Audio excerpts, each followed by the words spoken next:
E aí, tudo bem?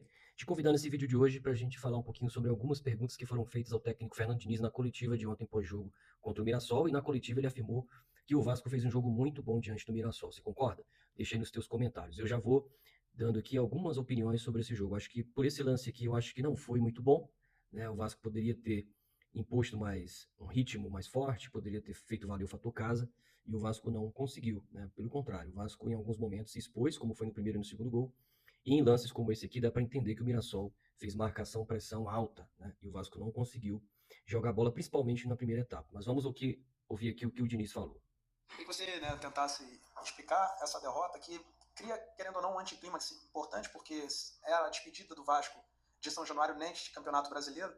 Queria que você explicasse como é que você viu essa partida, mais essa derrota, e em contraponto também fazendo um histórico seu em São Januário.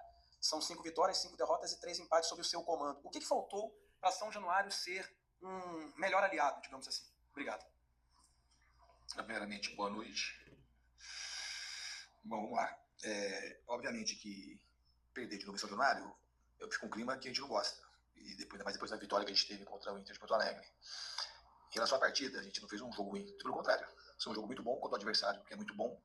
Se pegar a estatística do jogo do Mirassol, qualquer uma, escolher o adversário. Eles têm mais, a estatística quase sempre favorece eles em tudo. E hoje teve uma estatística que a gente não conseguiu converter em gol. Eles tiveram 2 oportunidades, aproveitaram, a última já estava ali a gente mais exposto que devia.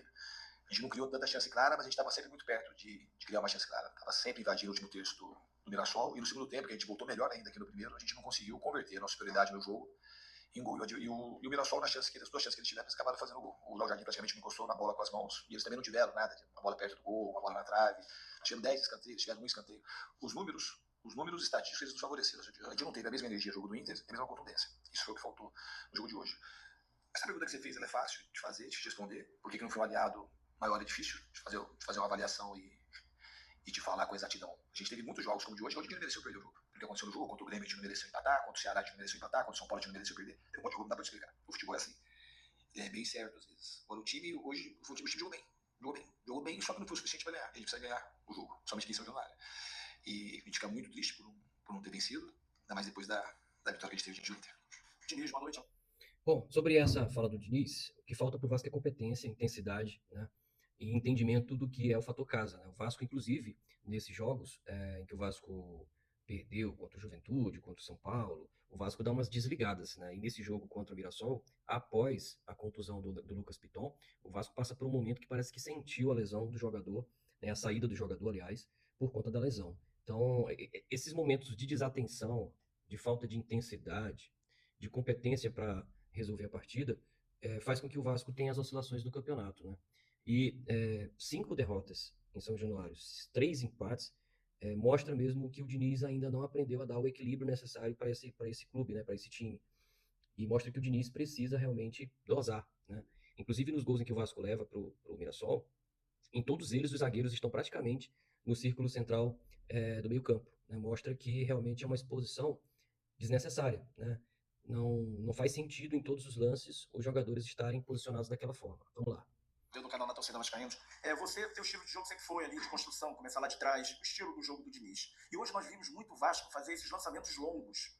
E isso dificultou um pouco. Por quê? No primeiro gol do Mirassol, mais um erro individual de um atleta vascaíno. O Andrés Gomes perde aquela bola ali, a bola também foi muito, não muito no pé dele. Aí o Puma sai ali para uma recuperação, não consegue pegar a bola. O jogador faz um facão ali do Mirassol e faz o primeiro gol. Então, o que eu queria te perguntar? Qual é o aspecto que você considera responsável pela derrota? Estratégia, execução ou comportamento do time dentro de campo? Boa noite. Eu acho que a gente teve um erro. No jogo acontece, a gente errou muito no jogo de hoje. A gente errou, eles foram muito eficazes. Uma bola em relação ao jeito de jogar o campo não estava nas melhores condições. Nem hoje, quanto o Inter jogou mais alongado do que hoje, temos 5 gols. Hoje, no segundo tempo, a gente não estava saindo tanto lançamento com bola mais longa, a gente estava fazendo um jogo mais curto.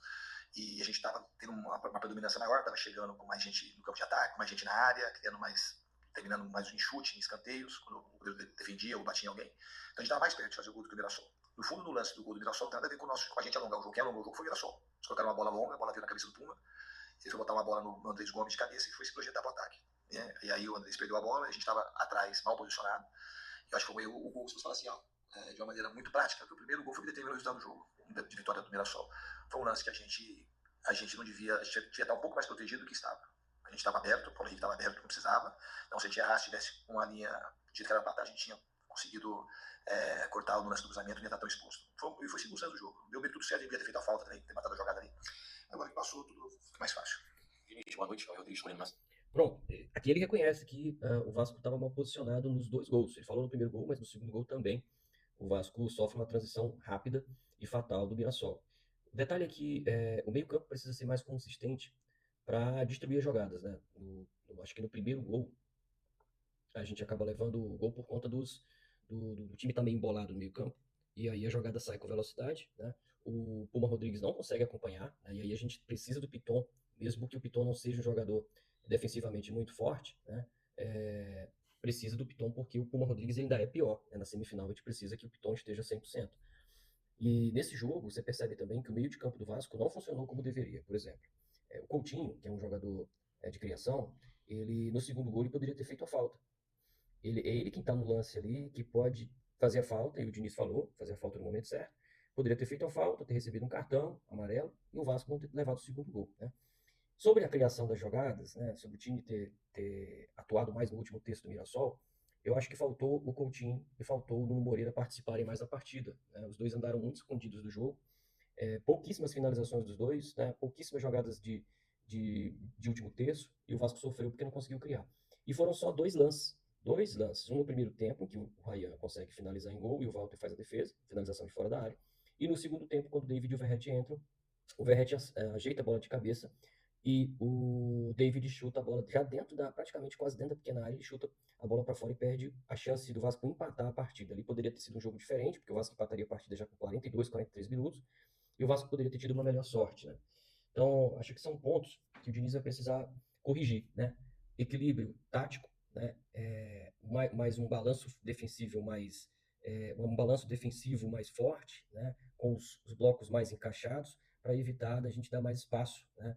E ser pego nas transições de forma desestruturada, né? Então, são pontos que o Diniz vai precisar trabalhar, não só para a semifinal, mas também para o jogo contra o Atlético, que o Vasco precisa, pelo menos, de um empate, né? Para não ter aí ameaças nessa reta final contra a Z4.